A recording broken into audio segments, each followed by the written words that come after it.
La entrevista del Telematutino 11, gente importante a tratar temas importantes y nos sentimos honrados de arrancar la semana, arrancar el lunes con el general retirado José Miguel Soto Jiménez, que no solamente fue un militar importante, ex secretario de la Fuerza Armada, sino que es un intelectual de fuste, ha escrito muchísimos libros, hoy vamos a hablar del último, que tiene un título muy sugestivo, académico, historiador. Así es que nos agrada poder conversar. Hay una persona que es muy asidua al programa que dice, cuando tú vienes, dice, qué bueno una gente inteligente en la televisión. José Miguel, muchísimas gracias por aceptar la invitación. Bueno, ingeniero, un verdadero placer de estar aquí.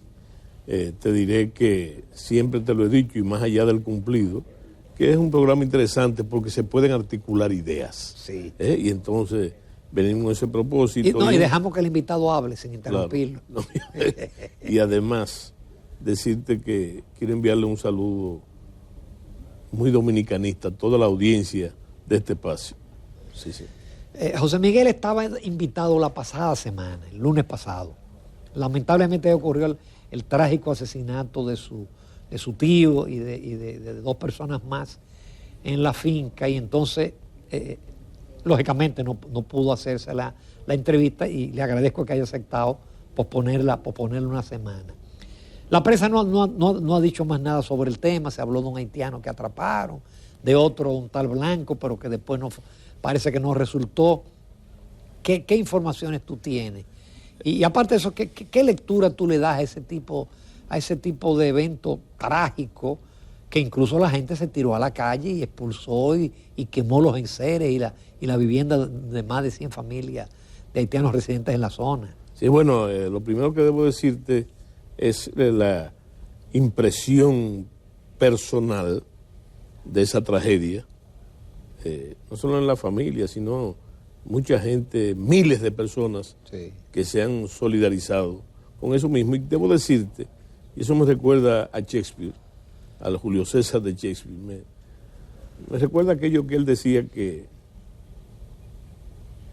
yo sería una bestia sin corazón si no te dijera cuáles son las impresiones que yo tengo, que es lo que tú me estás preguntando. Sí. Lo primero es pesar natural por una pérdida de esa naturaleza. Mi tío, o sea que en este país toda la gente que se muere es buena. Sí. Bueno, pero realmente él era un filántropo, un individuo que vivía, además de la ganadería, vivía en la filosofía, maestro, etcétera. Entonces, ese pesar, pero también siento indignación por el hecho, porque como tú has dicho, y qué bien que lo has dicho como preámbulo de esta entrevista, nosotros íbamos a hablar del mismo tema, sí, antes de que pasara la tragedia. Yo tengo 30 años, y te hablo 30 años a partir del primer trabajo documental que yo hice al respecto, que fue el prólogo del libro El ocaso de la nación dominicana, de mi amigo,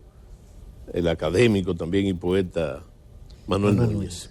Entonces, es una y no solamente de lo que estaba pasando en ese momento, que no es comparable, que no es comparable con lo que está pasando ahora, sino que con lo que iba a pasar si no se tomaban las predicciones, o sea, las previsiones del lugar. Y en ese sentido, entonces, consecuencia de una migración ilegal desproporcionada, sobre todo, entonces tenemos que se están produciendo estos eventos, y junto con ese pesar que yo te decía, de ese pesar, entonces tenemos que poner al lado no solamente la tragedia familiar, sino la ocurrencia y recurrencia de esos eventos con las mismas características.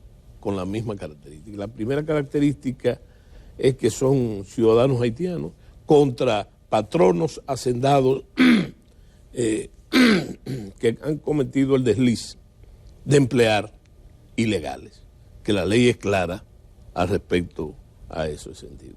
Y quería entonces meterte ahí la cuña de lo que está pasando en Chile, y que yo vi en un video antes de ese trágico evento, que fue una cantidad de haitianos, de ciudadanos haitianos, saliendo en masa de Chile.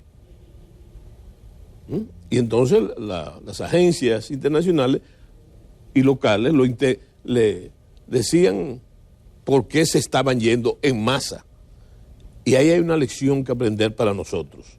No solamente para los dominicanos comunes, sino para el Estado dominicano, para el gobierno dominicano. Que corresponde a lo que yo he dicho siempre. ¿Cuál es la solución? El cumplimiento de la ley. ¿Qué decían esos ciudadanos haitianos? Que ellos fueron allá, ahí viene el drama humano, a buscar mejor suerte, a buscar otras formas de vida, otras condiciones de vida, pero que no la pueden tener en Chile. ¿Por qué? Y ellos lo explican, por la sencilla razón de que no le dan empleo, porque son ilegales, son indocumentados. Segundo, no gozan de los privilegios que lo paga el contribuyente aquí y allá, sencillamente porque no están registrados, y entonces bajo esa perspectiva ellos se están yendo. Entonces eso quiere subraya precisamente, no solamente para evitar ese tipo de tragedias que están pasando aquí, sino para solucionar el problema que los ocasiona, que es la situación de los ilegales, que yo pienso, que yo siempre apelo a un dicho campesino dominicano, sobre todo la comparación de otros tiempos, ¿verdad? Lo demasiado hasta Dios lo ve. Y entonces estamos puestos al borde de un gran problema donde yo digo que la migración ilegal se está tragando los frutos de la democracia dominicana, que tantos sacrificios le ha costado al dominicano y en el que nadie nos ha ayudado. Desde el ajusticiamiento de Rafael Leonidas Trujillo hasta nuestros días.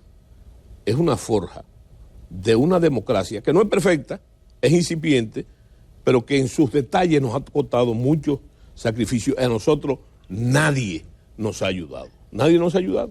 Eso lo ha ganado a pulso el pueblo dominicano y sobre todo el pueblo llano, pero todo el conjunto también del pueblo dominicano se lo ha ganado, ¿verdad? Entonces, ¿a qué fruto yo me refiero? Yo me refiero es precisamente donde está el problema básico. Primero, el mercado del trabajo, que es una pieza sensible en todas las democracias del mundo, ¿verdad? Entonces, ahí ha sido paulatinamente copado, y ya no tan paulatinamente copado, totalmente. El otro caso es el de la seguridad social, también el de la medicina. Óyeme, eso... Yo no sé si las escuelas, pero el muchacho dominicano no se inscribe porque ya el haitiano ocupó la silla. También, pero déjame decirte una cosa. Tú que tienes el pulso, has tenido el pulso por mucho tiempo de la problemática, del dilema del dominicano en este espacio. Yo te pregunto aquí, ¿tú sabes lo que costó, en términos políticos, el problema de la seguridad social? Alcanzar eso de la seguridad. Es igual que el famoso 4%. ¿Tú sabes la lucha que fue esa para el pueblo dominicano de todos los sectores, llegar al 4%? Que yo recuerdo que en una ocasión se estaba tratando de acordar el cumplimiento del 4%. Y yo dije claramente, porque es lógico, sumamente, que el cumplimiento de la ley no se acuerda. Exacto. No se llega a un acuerdo para cumplir la ley. Entonces, bajo esa tesitura, ese es uno de los frutos, pero hay otros más sensibles y más delicados. Por ejemplo, en la clase media, en la baja pequeña burguesía, como se dice, en el gran establecimiento de los apartamentos y los edificios, hay muchos, por no decir casi todos, guardianes de esos edificios y apartamentos que son haitianos y están armados. Pero además debe llamar la atención, quiero llamar la atención, a tocar el caso de la tragedia del tío, que hace aproximadamente unos meses, 4 o 5 meses, salió un individuo, un haitiano, desaprensivo, llamando a la ocurrencia de esos eventos, y casi textualmente, que apelaran a los machetes contra los dominicanos. O sea que, fíjate. Porque son muchos los casos de hacendados. No, son muchos. Y entonces se especulan porque el temperamento nacional no es verdad que está dividido en dos. Yo no pienso con respecto a eso. Yo pienso que hay una ínfima parte de la dominicanidad, muy ínfima, que tiene esa postura a la que la gente le llama pro-haitiano, por las razones que sea, humanitaria o lo que sea, también e ideológica también. Más allá de eso, entonces tenemos que el temperamento nacional es mayoritariamente al favor de lo que yo se me ocurre llamar dominicanidad, para no ponerle otro nombre, Y fíjate que en las marchas que se han sucedido bajo el liderato del Instituto Duartiano, hay a mí me llama poderosamente la atención, y yo he participado de forma militante en todas, y voy para Asua el día 5 también. La de Santiago fue apoteósica. Fue apoteósica, pero fíjate un detalle interesante, que la gente no atiende la diversidad. Una gran convocatoria, multitudinario, para usar una palabra o un adjetivo importante, pero no, es la diversidad. Ahí había la diversidad de verdad. Bueno, entonces, ahí había gente de todos los partidos, grandes y pequeños, organizaciones también que no tienen que coincidir necesariamente en sus postulados, pero además, ahí estaba representada todas las clases sociales, que es lo importante. Desde los ricos dorados, como yo les digo, ¿verdad?, la burguesía, pero también estaba la clase media de forma militante, que es el estamento más sinérgico en la sociedad. Y entonces, la parte más deprimida del pueblo, defendiendo, porque ese es otro detalle. Fíjate, un detalle de este asunto de la migración ilegal, ¿tú sabes cuál es?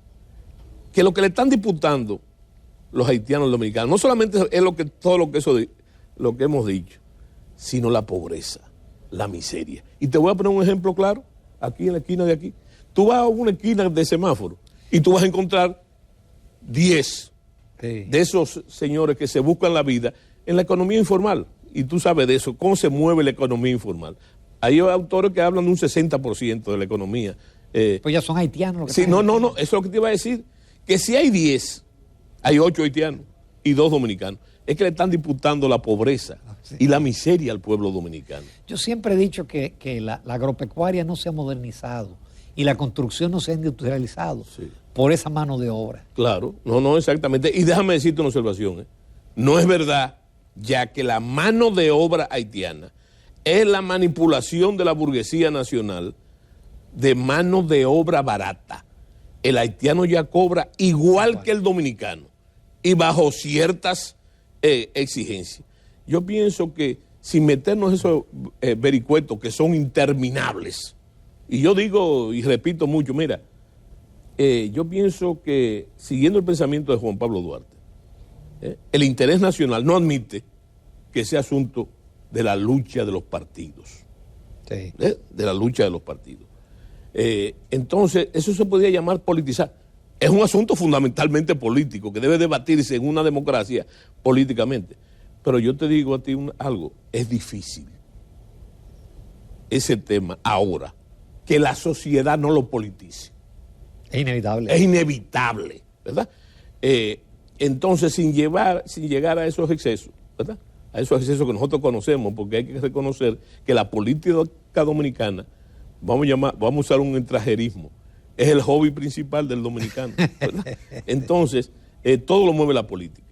Lo que Duarte se refería básicamente era a esa misma médula, ponía en su sitio el caso de que lo principal es el interés nacional, que todos los partidos deben perseguir el interés nacional. Y el gobierno debe ser un guardián del interés nacional y debe actuar en torno a ese interés nacional. Lo que él decía era que eso es lo primero, lo demás es natural. Y en la democracia, qué bueno que esos debates existan, esas luchas existan, pero que eso no puede ser, y es algo medular, eso no puede ser a costa del interés nacional, porque si es así, dice Juan Pablo Duarte, no yo, entonces se comete un crimen contra la patria misma, contra la patria. Él habla de apatridia, un crimen de lesa patria, si es así. Entonces, toda la función pública, toda debe estar orientada hacia ese interés nacional. Y la soberanía es la facultad para crear leyes, para defender y la consecución de ese interés nacional. Entonces, yo pienso que más allá, y es difícil, no solamente politizarlo, sino escapar a la pesadumbre, ¿verdad?, de la tragedia, que en este caso me tocó a mí familiarmente, pero que hay que colocarla de los múltiples casos y las cosas que se dicen. Por ejemplo, una de las cosas que se dijeron era que el problema, y te lo digo porque apareció en un diario nacional importante, se debía a una falta de pago. Bueno, pero ahora las investigaciones resulta que en el cuaderno de jornales aparece que se le dio un dinero. Él tenía muy poco tiempo. Ese haitiano, se le dio un avance. Se le dio un avance. Sí. Pero aparte de eso, no había cumplido todavía el tiempo. Lo que tenía era un poco más de una semana trabajando ahí, ¿verdad? Y yo digo, volviendo a citar a Shakespeare, que de ser así fue un gran problema porque, y mi tío muy caro lo pagó. Pero también hay que hablar de los que lo acompañaron en la muerte. Gente también de Bonimia. Tú ves ese movimiento que se produjo ahí en Rancho Manuel. Sí. Eso. Ahí no hay ideología, ni hay racionalización del problema. ¿Tú sabes qué es lo que hay ahí? Que mi abuelo paterno tenía 70 años con esa finca ahí. Y Rancho Manuel es un pueblo muy pequeño, cercano a Estero Hondo, también muy cercano a Estero Hondo. Pero ¿cómo tú evitas que una finca de esa antigüedad y productiva, y al frente tenía el otro hacendado muy famoso por ahí que se llama Polín Pérez, es muy difícil que la gente no desarrolle un sentido? Claro. Y eso habla también de la bonimia del mismo tío que fue el heredero de eso. Entonces eso es una respuesta a eso. Eso es una respuesta a eso. Ahora, ¿qué ha sucedido? ¿Cómo cataliza uno el problema? Que todas las poblaciones de la región, el Papayo, todo eso, una cosa grave que está pasando, por ejemplo, ahora mismo en Juan Gómez, en Guayubín, donde hay una famosa loma que se llama Juan, la loma de Juan, que es casi un territorio haitiano liberado, y abusan de la población porque están armados y tienen puestos de droga. Fíjate cómo el problema, ¿verdad?, desgraciadamente ha servido de catalizador para que entonces haya una respuesta, ¿verdad? Y yo ese tema debo terminarlo contigo diciendo que hay que hacer. Cuando la gente habla de que, en este mismo programa yo había dicho hace algún tiempo, que una de las obligaciones que tiene el gobierno nacional es precisamente de corregir esos problemas. No los problemas de las masacres, no, corregir el problema de la migración. Porque el dominicano tiene una característica, y tú sabes que yo soy aficionado a la historia nacional. El dominicano es un ser culturalmente tolerante, aguanta de todo, tú lo ves, pero es hasta un día. Sí. Ese es el día que en el Cibao nosotros le llamamos el día menos pensado, que es el día que se agota la tolerancia nacional. Y yo hablo del Cibao, pero yo te puedo hablar de... Ahora, cuando se habla de eso, y nosotros tenemos también el problema del heroísmo en la cabeza, metido desde tiempos inmemoriales. Esa es la verdadera riqueza del dominicano, de las mujeres y de los hombres dominicanos, su sentido heroico, que a veces, como yo he dicho, nos ha dado la patria, y muchas veces también, en la época de la montonera, nos ha jodido la patria. Vamos a hacer una breve pausa, José Miguel, que tú estás muy interesante. Yo tengo todavía otras preguntas de interés. Volvemos en pocos minutos con el general retirado José Miguel Soto Jiménez. Continuamos la entrevista con el general retirado José Miguel Soto Jiménez. Y moviéndonos en lo mismo, José Miguel, pero ya en otra arista, con el presidente Abinader ayer en Dajabón, que habló del equipamiento al ejército, a la armada, a la fuerza aérea, no va a permitir la entrada de refugiados, un aumento a los soldados, un paquete de medidas. ¿Cuál es tu opinión? Mira, yo creo, como tú lo ves y como lo ve el común denominador, es una cosa. Pero como yo lo veo, es diferente, porque yo he dicho muchas veces que yo no topo las Fuerzas Armadas ni con el pétalo de una rosa, claro, sencillamente porque es mi referente. Entonces, hablar contra las Fuerzas Armadas sería agredir mis referentes. Sin embargo, yo siempre lo veo desde el punto de vista académico, en el asunto de las Fuerzas Armadas.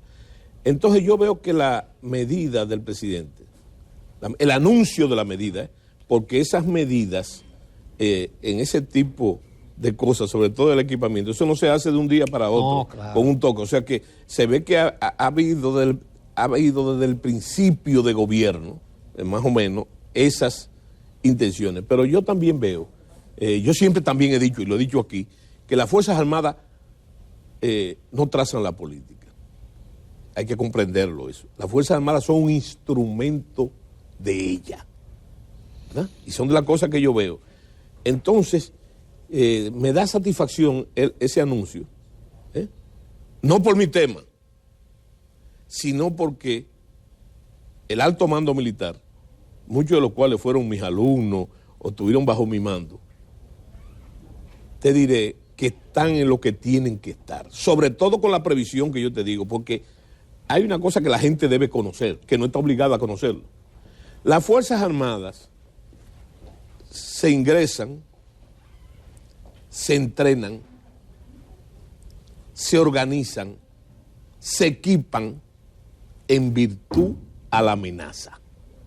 Claro. Entonces lo que yo veo, por eso te digo, lo que yo veo, y eso es lo que yo puedo celebrar, es que si tú te das cuenta de lo que anunció el presidente y otras cosas que no anunció, pero que yo me imagino, no que lo sé, que me imagino, es algo que se está debatiendo desde muy temprano en su gobierno para eso. Y entonces los mandos militares están en lo que tienen que estar y de una forma equilibrada. Si tú conoces la doctrina, es más, si tú conoces la doctrina y no sabes los detalles de la problemática como lo sabes tú, del problema haitiano, tú sabes cuál es la naturaleza de la amenaza y lo que ellos están haciendo. Entonces hay que ver perfectamente, y es correcto, porque una de las tareas esenciales en democracia de las Fuerzas Armadas es asesorar al presidente, no solo en aquellos datos propios de la defensa y la seguridad, que también eso hay que aclararlo a la gente. Una cosa es la defensa y otra cosa es la seguridad, y eso se usa indistintamente, y no es lo mismo, ¿verdad? Y no es lo mismo. Podrían implicar una cosa con la otra. Pero yo lo que te digo a ti, que una de las tareas fundamentales de las Fuerzas Armadas, que son, recordemos, que son una institución fundamentalmente obediente y que en ningún caso pueden deliberar, ¿verdad? Entonces, es asesorar al presidente en los asuntos de defensa y seguridad, pero también ser un instrumento fundamental de lo que se llama la gobernabilidad democrática. Y esos temas implican necesariamente ambas cosas. O sea que desde ese punto de vista yo veo, ¿verdad?, que se está haciendo lo que se tiene que hacer. Y yo creo que ese no es el problema, porque si tú ves, tú diseccionas los anuncios, ahí se están cumpliendo varios planes de las Fuerzas Armadas, de planes anteriores de las Fuerzas Armadas. Por ejemplo, no sé si te llamó la atención a ti la adquisición de vehículos, eso de echar agua, de contramotines. ¿Por qué? Previendo una... No, porque uno de los problemas que son una de las hipótesis de guerra y de conflicto entre República Dominicana y Haití, es eso, que por los asuntos internos siempre ha sido, o por las crisis haitianas, como ha sido en la historia, ¿verdad? Entonces, eso se traduzca en una poblada. ¿Cómo se debe manejar la poblada? ¿Como una guerra? No. Porque entonces, bueno, sería terrible, ¿verdad? Porque las Fuerzas Armadas, aún sin esos equipos, tienen capacidad, ¿verdad?, para frenar y sofocar las bandas. Pero no pueden matarlo. Entonces se manejan en base a lo que se llama orden público, como si fueran problemas contra motines, que hay una doctrina también de contramotines. Y entonces ahí tú ves esa presencia. Y todo lo demás va de acuerdo también con los planes establecidos que se han reformado, porque nosotros decimos, los militares dicen que la apreciación de la situación es un proceso continuo. O sea que es cambiante, y como hay cambiante, si tú dejas congelados los planes, bueno, pero entonces tú ves que eso es una previsión, no solamente para la disuasión, que es un componente disuasiva también, sino para hacer el trabajo de forma dinámica, y donde el muro juega un papel importante, porque el muro no es la solución, el muro por el muro no es la solución, es integrar todo lo demás, partiendo de una línea divisoria física que nosotros no contamos porque no tenemos grandes obstáculos naturales del terreno, ¿verdad? Entonces, eso yo veo que es la importancia de esos anuncios. Ahora, colocar sobre esos anuncios, ¿verdad?, y lo que eso significa, hay que colocar la migración ilegal, la repatriación de los haitianos, de forma contundente, que es menos, y en algunos casos, hasta más costosa para el Estado que la misma compra de equipo militar y demás. José Miguel, no podemos terminar sin hablar de este libro. Cuando uno habla en República Dominicana de la embajada, sabe que la embajada norteamericana es la única embajada. Cuando se habla del doctor, es el doctor Balaguer. Sí. No es una biografía, sí, es, vamos a decir, una narrativa de la experiencia tuya junto al doctor Balaguer. Sí. En un minuto, José Miguel, mira, ¿qué contiene? No, yo digo claramente que una cosa se puede decir diciendo lo que es o diciendo lo que no es. No es una biografía, no es una obra laudatoria, no es una obra reivindicativa tampoco, ¿verdad? Es un intento de una radiografía del hombre político, que no hay que discutir mucho. Ese señor fue 6 veces presidente de la República y fue también el hombre de las famosas transiciones que uno no ha visto, ¿verdad? Y sobre eso que no es, pero que es, en términos políticos, yo creo que hay que acudir a lo mismo que él dijo, porque el doctor Balaguer tenía una cosa interesante. No decía de más, ni decía de menos. Decía lo preciso, aunque fuera mentira, pero decía lo preciso. Y entonces él dice muchas cosas. Tú ves con el asunto de la carga represiva que hubo, que existió real y efectivamente en los 12 años. Él dice que él reconocía, en su último discurso político, digo yo, que fue en San Cristóbal, como candidato, él dice, porque todos sus discursos fueron políticos, pero él dice que él reconoce las cosas terribles de los 12 años, pero que había que reconocer que él gobernó con una fuerza armada fundamentalmente trujillista.